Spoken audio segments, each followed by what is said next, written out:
Ganitong luto naman ang subukan nyo next time mga kanoypi. Naku, siguradong tataob na naman ang kaldero nyo dito dahil itsura pa lang niya ay nakakatakam na at sauce pa lang ay ulam na. Magpainit tayo ng mantika sa isang kawali. For this recipe mga kanoypi ay gagamit tayo dito ng pork belly at isir natin ang both side.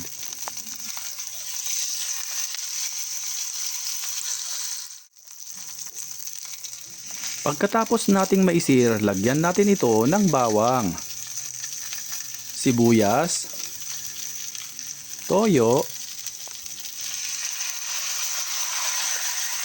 at 1 litrong coke na siyang magpapalambot sa ating karne. Pwede ring lagyan ng tubig kung kinakailangan. Lagyan din natin ito ng banana ketchup, ground black pepper, at dahon ng laurel. Kung nanonood ka pa rin at this point, paki-comment naman kung saan lugar kayo nanonood para alam namin kung saan nakaabot ang aming video. Lutuin natin hanggang sa lumambot ang karne. Lagyan ng tubig kung kinakailangan. At huwag kalimutang baliktarin ng paminsan-minsan. Takpan at lutuin hanggang sa mag-reduce ng konti ang kanyang sauce.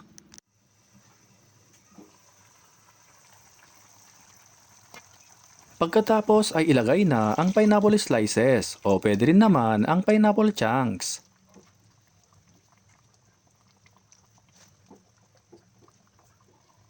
Maglagay rin tayo ng sili, mas maanghang, mas masarap.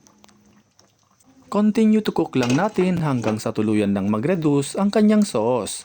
By the way, shoutout nga pala kay Ma'am Remedy Fernandez Mendoza from California, USA, Merly Aquino from South Green Heights, Muntinlupa City, sa ating top fan na si Marlene Sanchez Duwat at sa ating star sender Marilyn Valencia.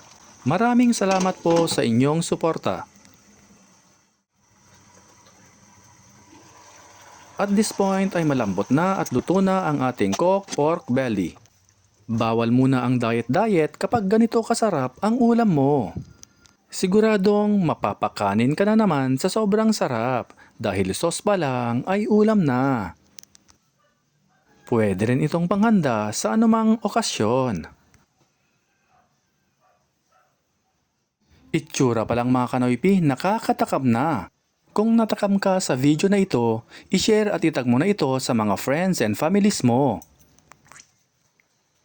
Maraming salamat po sa panonood at walang sawang pagsuporta. At kung bago ka pa lamang dito sa aming page ay mag-follow ka na para updated ka lagi sa aming bagong recipe. Hanggang sa muli, kain na mga kanoypi!